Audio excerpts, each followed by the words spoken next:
नमस्कार दोस्तों। तो बहुत बहुत स्वागत है मोतिहारी स्टडी पॉइंट में। और इस वीडियो में हम लोग देखेंगे इंटर बोर्ड परीक्षा 2024 के लिए 40 VVI ऑब्जेक्टिव प्रश्न, वो भी पाठ 9 से देखेंगे, जो कि पाठ 9 का नाम है प्रगीत और समाज। तो प्रगीत और समाज पाठ में 40 VVI ऑब्जेक्टिव प्रश्न को देखेंगे, जो कि इंटर बोर्ड परीक्षा 2024 के लिए एक एक प्रश्न बहुत ही महत्वपूर्ण प्रश्न है। और इसका PDF बिल्कुल फ्री में लेना चाहते हैं तो यहाँ पे व्हाट्सअप नंबर जो शो करा है उस नंबर पर आप मैसेज कीजिए, हम आपके पास बिल्कुल फ्री में इसका PDF भेज देंगे और ग्रुप में ऐड कर देंगे। तो चलिए सीधे प्रश्न को देखते हैं, जो कि 2024 के लिए एक एक प्रश्न बहुत ही महत्वपूर्ण प्रश्न है। एक नंबर प्रश्न कर रहा है, प्रगीत और समाज निबंध किस निबंध संग्रह से लिया गया है? तो वाद विवाद संवाद से, यानी कि एक का राइट आंसर डी हो जाएगा, वाद विवाद संवाद से। दो नंबर प्रश्न बहुत ही महत्वपूर्ण प्रश्न है, जो कि कर है, नामवर सिंह का जन्म कहाँ हुआ था? तो नामवर सिंह का जन्म जी अनपुर में हुआ था, यानी कि दो का राइट आंसर ए हो जाएगा, जी अनपुर में। 3 नंबर प्रश्न बहुत ही महत्वपूर्ण प्रश्न है, और देखिए इसमें से हम 4 प्रश्न आपको बताते हैं। सबसे पहले तो पढ़ते हैं, नामवर सिंह कौन सी रचना है? यानी नामवर सिंह की इसमें से कौन रचना है? तो प्रगीत और समाज हो जाएगा, यानी कि सी आंसर हो जाएगा। लेकिन देखिए ए नंबर में दिया है अर्धनारीश्वर। यह अर्धनारीश्वर किनके द्वारा लिखा हुआ है? रामधारी सिंह दिनकर द्वारा। अगर इस प्रकार से भी पूछेगा रामधारी सिंह दिनकर द्वारा कौन लिखा गया है, तो और कौन हो जाएगा? अर्धनारीश्वर। बी नंबर ऑप्शन कराए वो सादा नहीं था, यह भी नहीं होगा क्योंकि जगदीश चंद्र माथुर द्वारा लिखा हुआ है। और डी नंबर लिखा हुआ है तिरिच। तो तिरिच किनका है? उदय प्रकाश का। और पूछा गया था हमसे प्रश्न कैसा कि नामवर सिंह कौन सी रचना है, यानी कि नामवर सिंह की इनमें से कौन रचना है? तो प्रगीत और समाज है, यानी कि 3 का राइट आंसर सी हो जाएगा, प्रगीत और समाज। 4 नंबर प्रश्न कराया, नामवर सिंह के गुरु कौन थे?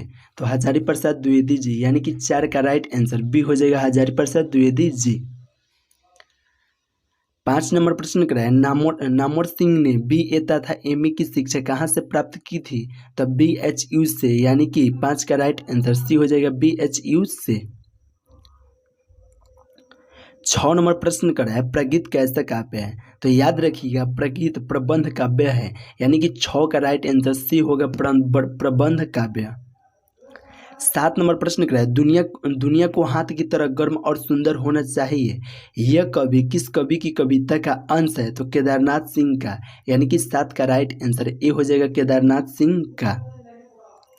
8 नंबर प्रश्न कराया, रामचंद्र शुक्ल के काव्य सिद्धांत का आदर्श कौन सा काव्य है? तो प्रबंध काव्य है, यानी कि 8 का राइट आंसर सी हो जाएगा, प्रबंध काव्य।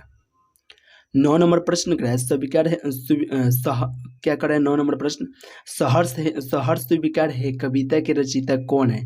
यानी कि सहर्ष स्वीकार जो है कविता है उसका रचयिता कौन है? तो ए नंबर ऑप्शन कराया नागार्जुन, बी नंबर ऑप्शन कराया मुक्तिबोध, सी नंबर ऑप्शन कराया Kedarnath Singh, D number option कराया त्रिलोकी। तो आप बताइए, सहर्ष स्वीकार है कविता के रचयिता बताए थे कि मुक्तिबोध होता है, यानी कि सहर्ष स्वीकार है कविता के रचयिता कौन है? तो मुक्तिबोध, यानी कि 9 का राइट आंसर बी हो जाएगा, मुक्तिबोध। 10 नंबर प्रश्न कराया, सच्चे अर्थों में प्रगीतात्मकता का आधार क्या है? तो समाज के विरुद्ध व्यक्तित्व, यानी कि 10 का राइट आंसर सी हो जाएगा, समाज के विरुद्ध व्यक्तित्व। 11 नंबर प्रश्न कराया, पर किसने यह सातों सागर के पार एकाकीपन से ही मानो हार, यह कवि किस कवि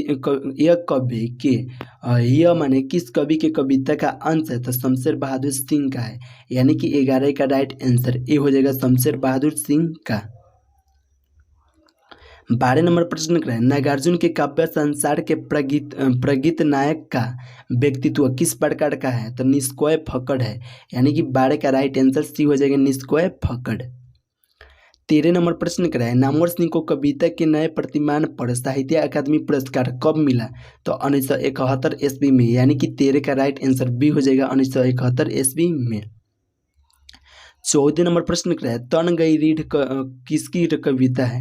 तो तन गई रीढ़ किसकी कविता है? तो नागार्जुन की, यानी कि 14 का राइट आंसर सी हो जाएगा, तन गई रीढ़ किसकी कविता है? तो नागार्जुन के। 15 नंबर प्रश्न कराया, नामवर सिंह 1970 में किस विश्वविद्यालय में हिंदी विभाग के अध्यक्ष पद पर प्रोफेसर के रूप में नियुक्त हुए थे? तो जोधपुर विश्वविद्यालय में, यानी कि 15 का राइट आंसर डी हो जाएगा, जोधपुर विश्वविद्यालय में। 16 नंबर प्रश्न कराए दूसरी परंपरा की खोज किसकी रचना है? तो ए नंबर ऑप्शन कराए दिनकर जी की, तो दिनकर जी की मालूम है ऑर्डिनरी ईश्वर है। और बी नंबर ऑप्शन कराए नामवर सिंह की, तो नामवर सिंह होगा। यानी कि दूसरी परंपरा की खोज किसकी रचना है? तो नामवर सिंह की। यानी कि 16 का राइट आंसर बी हो जाएगा नामवर सिंह की। 17 नंबर प्रश्न कराए निम्नलिखित में कौन प्रलय की छाया के कवि है? तो जयशंकर प्रसाद जी है। यानी कि 17 का राइट आंसर सी हो जाएगा जयशंकर प्रसाद। 18 नंबर प्रश्न कराए तुलसीदास के रचयिता कौन है? तो सूर्यकांत त्रिपाठी निराला। यानी कि 18 का राइट आंसर डी हो जाएगा सूर्यकांत त्रिपाठी निराला। 18 नंबर प्रश्न कराए 19 नंबर प्रश्न कराए कविता के लिए प्रतिमान के लेखक है? तो नामवर सिंह। यानी कि 19 का राइट आंसर डी हो जाएगा नामवर सिंह। 20 नंबर प्रश्न कराए बाज की दाढ़ में आदमी का खून लग चुका है, यह किस यह किस कविता की पंक्ति है? तो तय तो यही था। यानी कि प्रश्न पूछा गया था कि बाज की दाढ़ में आदमी का खून लग चुका है, यह किस कविता की पंक्ति है? तो तय तो यही था। यानी कि 20 का राइट आंसर डी हो जाएगा तय तो यही था। 21 नंबर प्रश्न कराए मैं तुम लोगों से दूर हूँ किसकी कविता है? तो मुक्ति बोध की है। यानी कि 21 का राइट आंसर क्या हो जाएगा? ए हो जाएगा मुक्ति बोध की। 22 नंबर प्रश्न कराए नामवर सिंह का जन्म कब हुआ था? तो याद रखिएगा नामवर सिंह का जन्म 28 जुलाई 1927 को हुआ था। यानी कि 22 का राइट आंसर ए हो जाएगा 28 जुलाई 1927 को। 23 नंबर प्रश्न कराए कौन सी पुस्तक नामवर सिंह की है? तो पृथ्वीराज रासो की भाषा। यानी कि इनमें जो कौन ऐसा पुस्तक है जो नामवर सिंह की है? तो पृथ्वीराज रासो की भाषा है। यानी कि 23 का राइट आंसर बी हो जाएगा पृथ्वीराज रासो की भाषा। 24 नंबर प्रश्न कराए कौन सी पुस्तक नामवर सिंह की नहीं है? तो ए नंबर ऑप्शन कराए बकलम खुद यह है। और बी नंबर ऑप्शन कराए इतिहास और आलोचना यह भी है। और डी नंबर ऑप्शन कराए दूसरी परंपरा की खोज यह भी है। लेकिन तिरिश जो है वो उदय प्रकाश जी द्वारा है। यानी कि तिरिश नहीं है। तो इसमें से हम लोग से प्रश्न पूछा गया था कि इनमें कौन ऐसा जो पुस्तक है वह नामवर सिंह द्वारा लिखा हुआ नहीं है? तो तिरिश नहीं है। यानी कि 24 का राइट आंसर क्या हो जाएगा? सी हो जाएगा तिरिश। 25 नंबर प्रश्न कराए राम की शक्ति पूजा किसकी कविता है? तो याद रखिएगा राम की शक्ति पूजा निराला की कविता है। यानी कि 24 का राइट आंसर डी हो जाएगा निराला। 26 नंबर प्रश्न कराए प्रगीत और समाज के लेखक है। तो प्रगीत और समाज के लेखक कौन है? तो ए नंबर ऑप्शन कराए Balkrishna Bhatt. B number option कराए Jayaprakash Narayan. C number option कराए नामवर सिंह। और डी नंबर ऑप्शन कराए उदय प्रकाश। यानी कि प्रगीत और समाज के लेखक कौन है? तो नामवर सिंह है। यानी कि 26 का राइट आंसर सी हो जाएगा नामवर सिंह। 27 नंबर प्रश्न कराए नामवर सिंह द्वारा लिखित प्रगीत और समाज क्या है? तो ए नंबर ऑप्शन कराए निबंध। बी नंबर ऑप्शन कराए आलोचना। सी नंबर ऑप्शन कराए एकांकी। और डी नंबर ऑप्शन कराए आत्मकथा। तो याद रखिएगा नामवर सिंह द्वारा लिखित प्रगीत और समाज क्या है? तो निबंध है।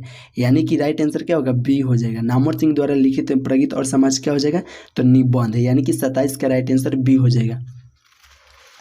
28 नंबर प्रश्न ग्रह नामवर सिंह को किस कृति पर साहित्य अकादमी पुरस्कार प्राप्त हुआ था? तो कविता के नए प्रतिमान पर। यानी कि 28 का राइट आंसर ए हो जाएगा कविता के नए प्रतिमान पर। 29 नंबर प्रश्न ग्रह नामवर सिंह प्रधान संपादक थे तो आलोचना त्रैमासिक के। यानी कि 29 का राइट आंसर डी हो जाएगा आलोचना त्रैमासिक के। 30 नंबर प्रश्न कराए कामायनी के कवि है? तो याद रखिएगा कामायनी के कवि प्रसाद जी है। यानी कि 30 का राइट आंसर बी हो जाएगा प्रसाद। 31 नंबर प्रश्न बहुत ही महत्वपूर्ण प्रश्न है जो कि करे लिरिक का पर्याय है। यानी कि लिरिक का पर्याय क्या हो जाएगा? तो प्रगीत होगा। लिरिक का पर्याय क्या होगा? तो प्रगीत। यानी कि 31 का राइट आंसर ए हो जाएगा प्रगीत। 32 नंबर प्रश्न 2023 में आईए में पूछा गया था जो कि बहुत ही महत्वपूर्ण प्रश्न है। वह करेक्ट प्रश्न है नामवर सिंह के ललित निबंध का नाम क्या था? यानी कि आपसे प्रश्न पूछा गया था कि जो नामवर सिंह थे उनके ललित निबंध का नाम क्या था? तो बकलम खुद। यानी कि बकलम खुद जो है वो नामवर सिंह द्वारा लिखी है। यानी कि 32 का राइट आंसर ए हो जाएगा बकलम खुद। 33 नंबर प्रश्न कराए नामवर सिंह का आलोचनात्मक निबंध कौन है? ए नंबर ऑप्शन कराए अर्धनारीश्वर। तो अर्धनारीश्वर नहीं होगा क्योंकि यह रामधारी सिंह दिनकर द्वारा लिखा हुआ है। बी नंबर ऑप्शन का है बातचीत, बातचीत भी नहीं होगा क्योंकि यह बालकृष्ण भट्ट द्वारा लिखा हुआ है। सी नंबर ऑप्शन का है ओ सादा नीरा, यह भी नहीं होगा क्योंकि यह जगदीश चंद्र माथुर द्वारा लिखा हुआ है। और डी नंबर ऑप्शन का है प्रगीत और समाज, तो प्रगीत और समाज नामवर सिंह द्वारा लिखा हुआ है, यानी कि डी नंबर आंसर हो जाएगा। प्रश्न पूछा गया था कि नामवर सिंह के आलोचनात्मक निबंध कौन है, तो प्रगीत और समाज है, यानी कि 33 का राइट आंसर क्या हो जाएगा, डी हो जाएगा, प्रगीत और समाज। 34 नंबर प्रश्न लिख रहा है चरम व्यक्तिकता ही परम सामाजिकता है, यह जो किस शीर्षक पाठ की पंक्ति है, तो ए नंबर ऑप्शन करा है रोज, बी नंबर ऑप्शन करा है सिपाही की माँ, सी नंबर ऑप्शन करा है शिक्षा, डी नंबर ऑप्शन करा है प्रगीत और समाज, तो प्रगीत और समाज हो जाएगा। यानी कि चरम व्यक्तिकता ही परम सामाजिकता है, यह किस शीर्षक पाठ की पंक्ति है, तो प्रगीत और समाज का, यानी कि 34 का राइट आंसर डी हो जाएगा। 35 नंबर प्रश्न 2022 में पूछा गया था, जो कि करा आलोचना त्रैमासिक के प्रधान संपादक कौन थे, तो नामवर सिंह थे, यानी कि 35 का राइट आंसर क्या हो जाएगा, सी हो जाएगा, नामवर सिंह। 36 नंबर प्रश्न को देखते हैं। 36 नंबर प्रश्न बहुत ही महत्वपूर्ण प्रश्न है, जो कि करा 20वीं सदी में प्रगीतात्मकता का दूसरा उन्मेष कैसा हुआ, तो रोमांटिक उत्थान के साथ, यानी कि 36 का राइट आंसर बी हो जाएगा, रोमांटिक उत्थान के साथ। 37 नंबर प्रश्न क्या है, नामवर सिंह के पीएचडी का विषय क्या था, यानी नामवर सिंह पीएचडी कौन विषय से किए थे, तब पृथ्वीराज रासो की भाषा से, यानी कि 37 का राइट आंसर क्या हो जाएगा, डी हो जाएगा। नामवर सिंह के पीएचडी का विषय क्या था, तो पृथ्वीराज रासो की भाषा, यानी कि 37 का राइट आंसर डी हो जाएगा, पृथ्वीराज रासो की भाषा। 38 नंबर प्रश्न क्या है, नामवर सिंह के माता का नाम क्या था, तो वो वागेश्वरी देवी, यानी कि नामवर सिंह की माता का नाम क्या था, तो वागेश्वरी देवी, यानी कि 38 का राइट आंसर डी हो जाएगा, वागेश्वरी देवी। 39 नंबर प्रश्न क्या है, नामवर सिंह के पिता का नाम क्या था, तो नामवर सिंह के पिता का नाम नागर सिंह था, यानी कि 39 का राइट आंसर बी हो जाएगा, नागर सिंह। 40 नंबर प्रश्न क्या है, हिंदी के विकास में अपभ्रंश का योग पुस्तक किसने लिखा है, यानी कि प्रश्न पूछा गया था कि हिंदी के विकास में अपभ्रंश का योग पुस्तक किसने लिखा, तो नामवर सिंह ने, यानी कि 40 का राइट आंसर बी हो जाएगा, नामवर सिंह ने। तो दोस्तों इस वीडियो में हम लोग 40 ऑब्जेक्टिव प्रश्न देखे हैं, जो कि मैट्रिक इंटर बोर्ड परीक्षा 2024 के लिए एक एक प्रश्न बहुत ही महत्वपूर्ण था, और इसमें जो भी प्रश्न आपको याद नहीं होगा लिख लीजिए, हमसे फ्री में, बिल्कुल फ्री में PDF ले लीजिए, यहाँ पे 73 685 601 पर मैसेज करके हम आपके पास बिल्कुल फ्री में PDF भेज देंगे, आप देकर लिख लीजिए और इसको याद ही कर लीजिए, क्योंकि परीक्षा देना है आपको, तो इसमें से प्रश्न पूछबे करेगा, तो इसलिए आप याद कर लीजिए। तो चलिए फिर मिलते हैं नेक्स्ट वीडियो में। आपका राय सलाह क्या है कमेंट में जरूर बताइएगा, कौन चैप्टर आपके लिए याद है आप कमेंट करके जरूर बताइए, या व्हाट्सएप पर जाकर हमसे बात भी मैसेज से कर सकते हैं। तो चलिए फिर मिलते हैं नेक्स्ट वीडियो में नेक्स्ट चैप्टर के साथ में।